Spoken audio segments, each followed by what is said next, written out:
तो विशेष नाही, पण भक्ताच्या नवऱ्याची बायको होतो आणि पोटात गर्भ सुद्धा वाढवतो. ही ताकद माझ्या भगवंताची, पण भक्त तसा असला पाहिजे अशा भक्तांसाठी, नाही का? असो, कशी मजाने मुसळताने बटणी ते दाखवू म्हणजे सोन बसले मुसळताने बसले. आणि तिसऱ्या दिनी लक्ष्मी पूजन करीश नेतात आणि अंड्याने जवाई येतात. गंगू बिकू दको माय मन सोनचिडी कशी मजाने बटी होईल तुनी सोनचिडी आणि दुसऱ्याने मजाना मुसळाने मराल टाइमवर चहा भेटी तुले वाय बारले. आपला वागण्यावर खेळशे सर्व, बरोबर आहे ना? आपलं वागण्यावर खेळ आहे सर्व. तुम्ही जे पेरणार आहे तेच उगवणार आहे.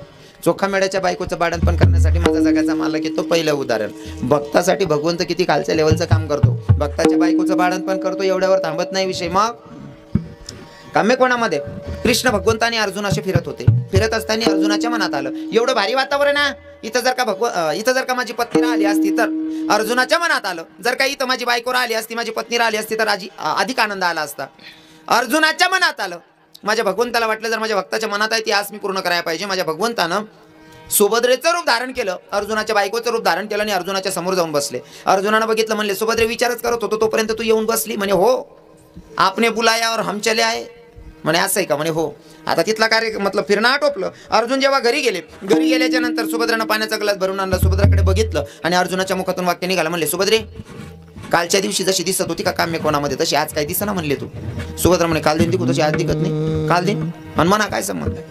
अर्जुन म्हणे तूच होती. मी सुभद्रा म्हणे मी नाही होतो. दोन्हीच ना दांगडो. सुभद्रा म्हणे मी नाही होतो. मग तुम्हाला सांगे कोण होती? हाव दांगडो. आणि हाव दांगडो इथला बेकार घुसस ना. तुम्ही जर नुसता लघुशंका कराल, उठी घ्या 2-2:30 वाजले आणि झोप लागत नाही म्हणे मोबाईल मा बोटे घाला घ्या, फेसबुक म्हणा इंस्टा म्हणा काय चेक करायला लाग्यात नाही, आई बहिणीला जागी जाव हो म्हणे माया आवडी राहत नाही. मग तुम्ही सकाळी सांगा नाही तेवढं पाणी काढते, काढायला लावा ना. ती कोण होती? अरे मी मोबाईल मा चिल गेलो. तू म्हणा कुणीच नाही होतं. पण शंका घुसली का माणसाच्या मनातले खाली उतरतो माणूस. शंका किती खाली उतरवतो आमचे जुने कीर्तनकार सांगायचे, मला आवडतं ते सांगायला. हो, जुने कीर्तनकारांचं बरंच मटेरियल सांगतो मी. हा, जुनं मटेरियल सांगत बाबा, पण मागं ही किरायनो ज्या तारीख देतात त्यातली माहिती आहे काय किडा पडणार ना बा. असं बाजरीना भाव लाईनारले माहित राहत मोठी कानारले काय करणार जेवण ती काही मग हो. शंका माणसाला किती खाली उतरवते माहितीये का? कधी कोणावर शंका घ्यायची नाही. महिला मातांनाही सांगतो, पुरुष मंडळींनाही सांगतो. कारण माणूस ना मनमा जर शंका घुशी गई ना, शंका सुधराने पडू देत बरं माणूसले. हा, एक माणूस रस्ता तरी चालता चालता पाय बरी घ्या पुशी निघ जायला पाहिजे ना. पण अहो पाय कसा ना भरना. गाय न शेण होई, म्हैस न शेण होई, बकरीने लेंडे होती तर आपलाच पराक्रम होईल. नुसतं पुशी निघ जावं नव्हतं. पण शंका आई नेमकं कसा न होईल तसं करता करता येणं हात भरली ना, हात मारली ना, पाय मान नुसता हात माने नाक लोक पोचाळली ना कसा नाही बॉस चेक करांसाठी. आणि मग चेक करा टाइमले समजणार आई गाय म्हैस नाही रे, आप्पा आपला पराक्रमशी रे भू. तर ते विशील काय देतात तरी विषय आम्ही जाता अशोक बाबा. पण शंका हाव गावना बाहेर नाला वैरांता हात पाय दवाल घ्या, हात पाय दोयरांता पाणी लिना तोंडमा ज्या पाणी ना गोटली ना त्यामा बात नका ना. त्या हाव कसा ना होईन म्हणे आता प्रायचित भोगणं पडीन आपले. कुठेतरी तीर्थक्षेत्रावर जाऊ स्नान करूत म्हणे आई पाप दोहांसाठी. हाव भाऊ दर मुक्काम जाय राहता. आणि एक ठिकाणी असं अडचण फसना 4-4 किलोमीटर अंतरावर पाणी नाही. भाऊ जोरमा पाणी ताण लागेल होती. पाणी ना तपास नाही. एक म्हातारी आहे ना कुटियामा बसेल होती, ज्याला आपल्याकडे झोपडी म्हणतस. झोपडीमा म्हातारी बसेल होती. याला असं वाटतं झोपडी दिकी कोणतरी राहता शिन जवळ घ्या म्हणे माडी. म्हणे काय रे भाऊ? म्हणे मला पाणी घरी ताण लागेल शे. पाणी कुठे भेटेल? म्हणे भाऊ 4.5 किलोमीटर अंतरावर पाणी ना तपास नाही. मग तू म्हणे भाऊ मी सकाळी माहीस ना छोटीशी बाटली भरलेस म्हणे मी. दुपार लागून पुरच म्हणे दादा रोना चिडा उडवा घ्यात का मी निघ जास म्हणे पाणी सर नका.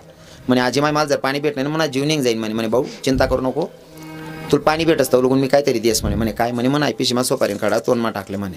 भाऊ सोपारीन खडा तोंडमा पडी घ्या, 5 मिनिटं गप्पा मारा तू बरं ना, 5 मिनिटं 10 मिनिटं 15 मिनिटं म्हणे माडी. म्हणे काय रे भाऊ 15 मिनिटं घ्यात म्हणे सोपारीन खडा फुटत नाही म्हणे. भाऊ मी 6 महिना जाईन पोट राहणं मागाई फुटणार नाही, तू चालू फुट जाय का म्हणे. हाव कसा ना परिणाम शाहू शंका मनात शिरली का माणूस काही करू शकत नाही. चांगला माणूस पण वाईट दिसतो नाही का. म्हणून शंका घ्यायची नाही. पण सुभद्रेच्या मनात शंका. तुम्ही म्हणताय काम्य कोणामध्ये तू होती आणि मी नव्हती म्हणजे तुमच्यासोबत कोण होतं?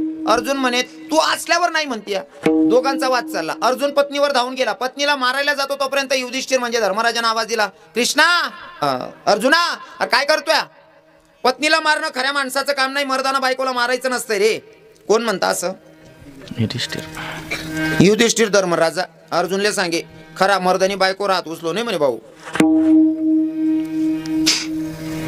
बरोबर सांगा का मग? कसं काय वातावरण आहे तुम्हाकडे? हा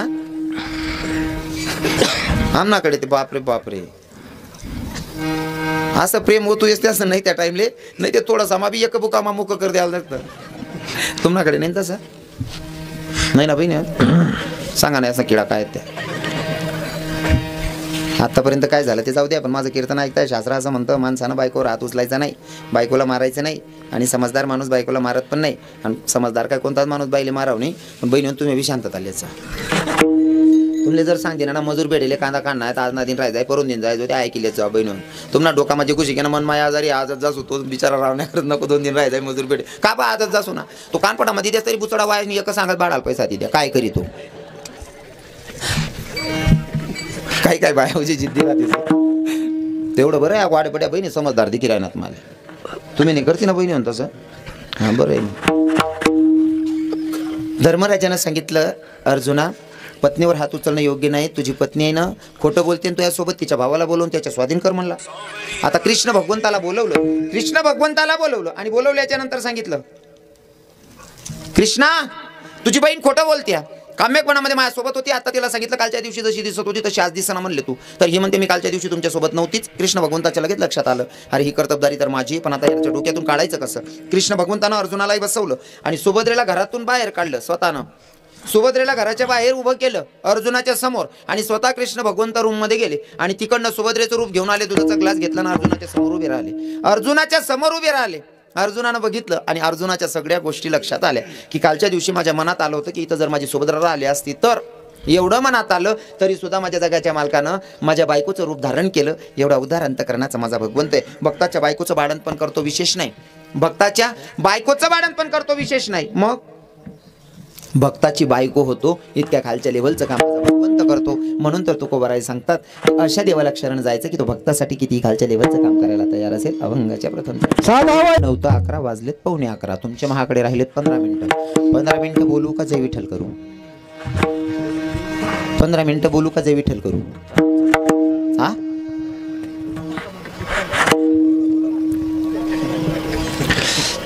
काय करू? मी फक्त असं विचारा बाबा 15 मिनिटं बोलू का जय विठ्ठल करू? कितला तास बोला ना असं, आणि तुम्ही 10 तास सुद्धा बोलायला लावू शकत नाही. चांगली गोष्ट आहे. बाबांची वय तरी पण 60-65च्या पुढे असतील ना? हां बाप 72 वर्ष ना बाबा सुद्धा संग्रहात 1 तास चालू द्या म्हणे, अजून 11 वाजी घ्यात. म्हणजे याच्यामधनं काय शिकायचं आहे? 72 वर्ष ना बाबाला सुद्धा बस आणि ताकदचे, आणि आम्ही 25-30 वर्ष मारलं झालं. त्यांना कारण असं, या बाबाला त्याच माय आहे ना उडणी दाय कावाडे, आणि आमनी माय माल पाव काय काही ना हात पाव विकून कावाले बी चांगलं नाही वाहते. पहिला म्हातारास ना इथलं वजन राही ना चांगलं खायत म्हणता आवता अकल त्यांना बैल जर चाले नाही एकच गुमामा बसा डेत बैल पहिला म्हातारा. हा ते 23 वर्ष ना पोऱ्यानं हातमा पाठा होता असा गया मग गुंडाने पिना मग काय वगैरे भाऊ म्हणजे मला बकरीन गोमाल दिना तिने गंधात बकरीन गोमाल हात मोडला बाण सुरूच नाही. हो खावाल बी चांगलं होतं पहिले, आता काय टाळ्या नाही भाऊ. इथं बरेच धनगर लोक आहेत ना, आपले धनगर लोक आहेत ना. हा महाराज इथला कत राहतात ना? हा नाही आहे थोडे इथं नाही का? नाही का? हां पण पहिले धनगर लोकेशन मेंढ्या जर सरायला ना काही मतार आहेत ना इथला हुशार आहेत ना, 10-12 किलो ना ते बच्चा असं पाठो टाकीन झाडा जोड म्हणतो आणली. हां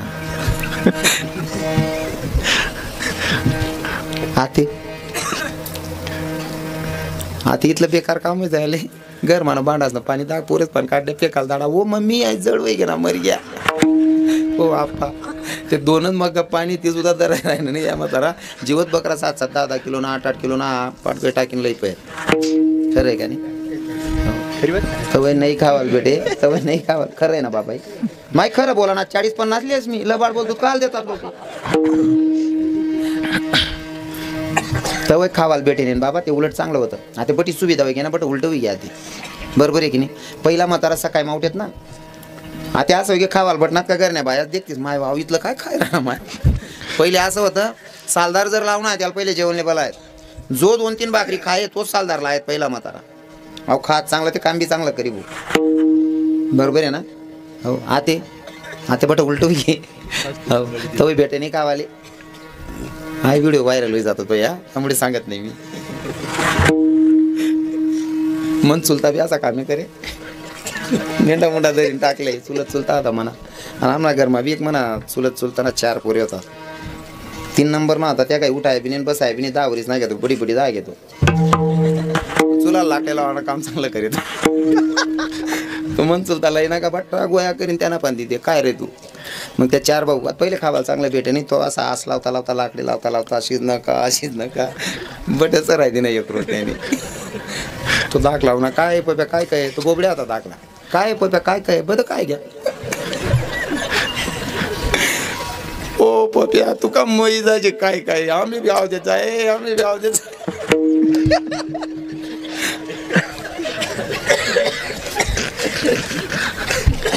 बेकार काम आहे. खावावर बरंच राहत बाबा. तुम्ही जे खाशाल ना तशी तब्येत बनस म्हणजे ते गंध बी खाऊ नाही बा. बनाई फेकच मी आई काय करा नाही होतं. अहो योगेश भाऊ म्हणे सांग दिजात म्हणे. संदीप दादा विठ्ठल विठ्ठल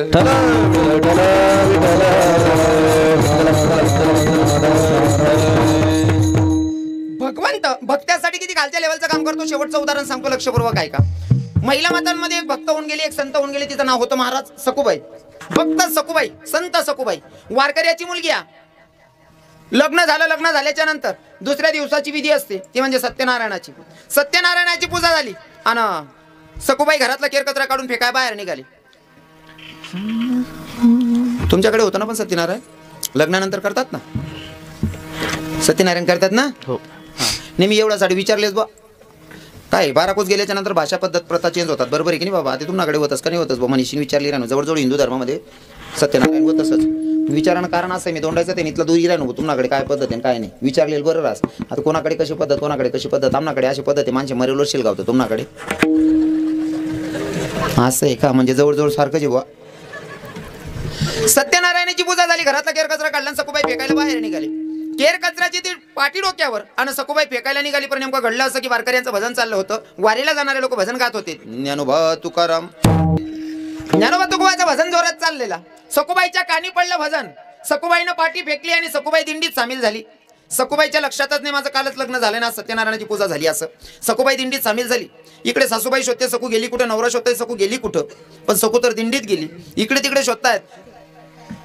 काही वेळानंतर सासरेबुवा आले आणि सासरेबुवानं सांगितलं बेटा सखू मला चहा आण ना म्हणले प्यायला. सखुबाईनं कप भरून चहा आणला, कप बशी भरून आणि सासरेबुवाच्या हातात दिला. सासरेबुवानं बघितलं, सासूबाईनं बघितलं आणि सासूबाई म्हणते कागद सखू.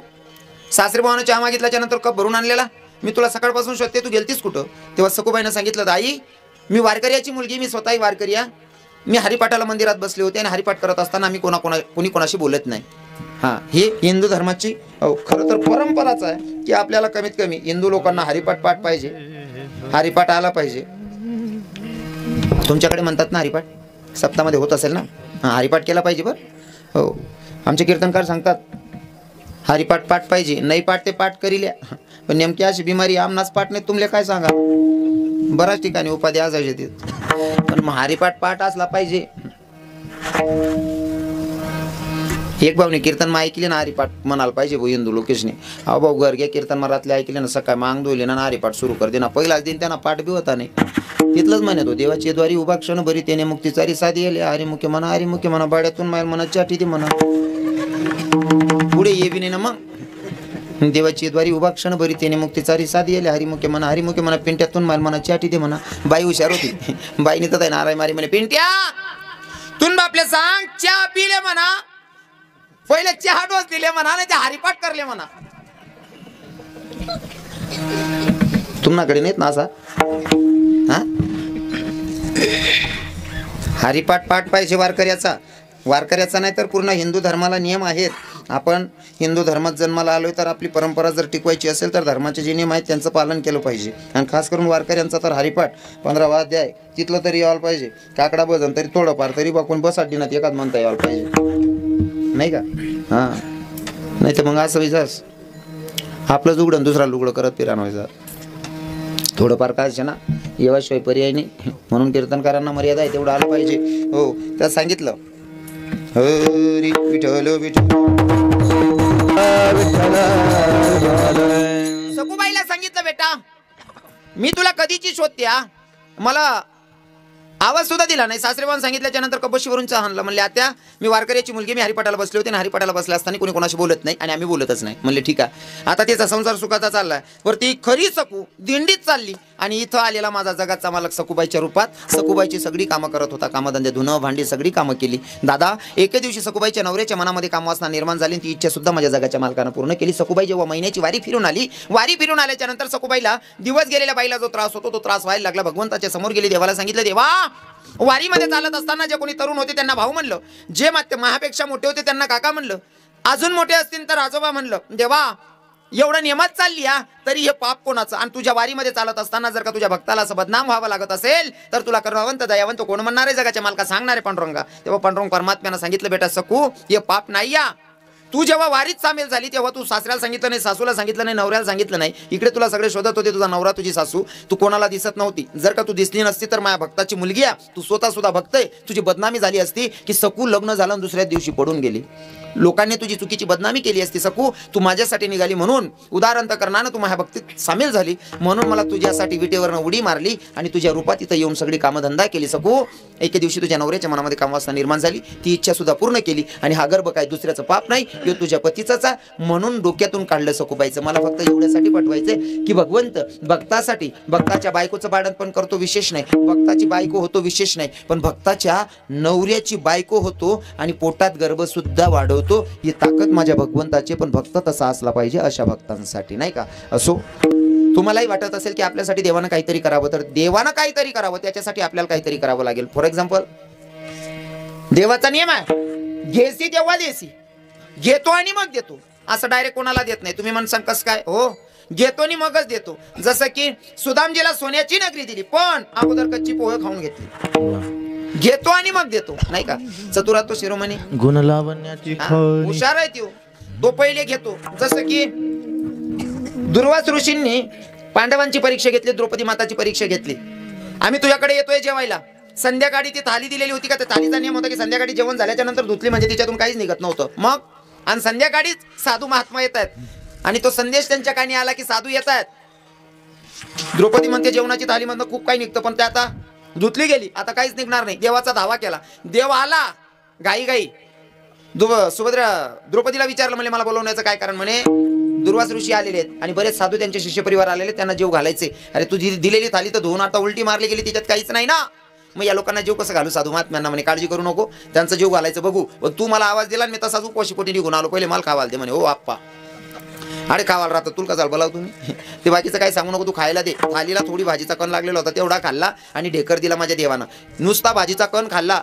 60 शेषरा भोजन दुर्वासा 60 शेषरा अन्न दुर्वासा भोजन सत्व जातील घेऊन अंतर पडता जाणं. म्हणले एवढ्या साधूंना जेवण उपलब्ध करून द्यायची ताकद माझ्या भगवंताच्याकडे आहे. पर दादा त्याच्या अगोदर घेसी आणि मग देसी म्हणून भगवंत घेतो आणि देतो. जर तुम्हालाही वाटत असेल देवानं माझ्या कोणत्या तरी कामात हात घालावा, कोणत्या तरी कामात यावं, काहीतरी संकटात धावून यावं असं जर वाटत असेल तर त्याच्यासाठी अगोदर तुम्हाला काहीतरी करावं लागेल. काहीतरी करणं म्हणजे काय? शेती विका, घर विका, देवाला दान करा का? अजिबात नाही. खरं तर भगवंत तुमच्या भक्तीलाच भक्तीचा आणि भावाचा भुकेला असतो. आणि ती भक्ती म्हणजे काय? जे तुकोबारायांनी देऊमध्ये केलं, माऊली ज्ञानोबारायांनी आळंदीमध्ये केलं. नाही जे भजन सर्व संतांनी पंढरपुरात गायलं तेच भजन आता तुम्हाला